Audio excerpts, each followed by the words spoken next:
క్రీడా నీ ఆత్మ వర్ధిల్లుచున్న ప్రకారము నీవు అన్ని విషయములలో వర్ధిల్లుచు సౌఖ్యముగాను ఉండవలెనని ప్రార్థించుచున్నాను. ఎందుకు ఈ మాట అంటున్నాడు? యోహాను తన ప్రియుడైనటువంటి ఆ యొక్క గాయంతో ఎందుకంటున్నాడు నువ్వు ఆత్మలో ఫలించాలని? ఒక వ్యక్తి లోకములో భౌతికమైన విషయాలలో, అది ఉద్యోగము కావచ్చు, వ్యాపారము కావచ్చు, మరి ఏదైనా కావచ్చు, దానిలో ఫలించాలి అని అంటే మొట్టమొదటిగా ఆ వ్యక్తి ఆత్మలో ఫలించాలి. అర్థమైనా? ఆత్మలో ఫలించాలి. ఆత్మలో ఫలించకుండా భౌతికంగా ఎన్నైనా చేయి.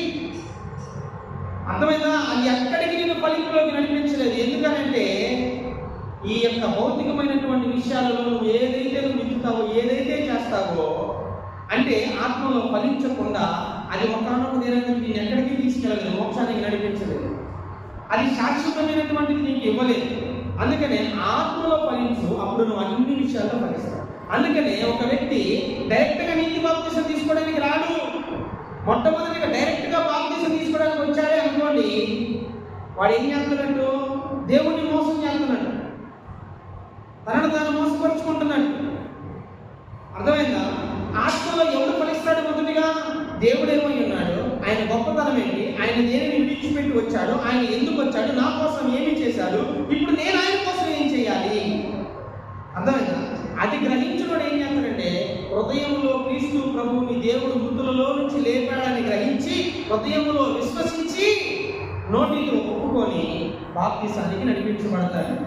కొంతమంది ఉంటారు హృదయంలో జన్మించాలంటే ఆత్మలో జన్మించకుండానే నీటి మూలంగా జన్మించేస్తారు. ఎందుకనంటే వాళ్ళు తీసుకున్నారుగా, ఏం తీసుకుంటాం, ఏదో వాళ్ళు తీసుకుంటే వాళ్ళు పెద్దవాళ్ళు అయ్యారు, అందుకని మేము కూడా తీసుకుంటాం.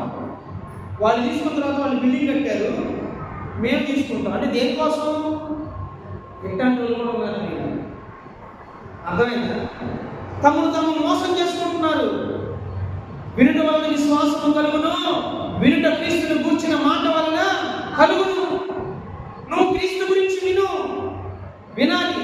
ఎలా వింటారో తెలుసా? ఈ గిట్టాలు వీటి వదిలిపెడతారు. అర్థమైందా?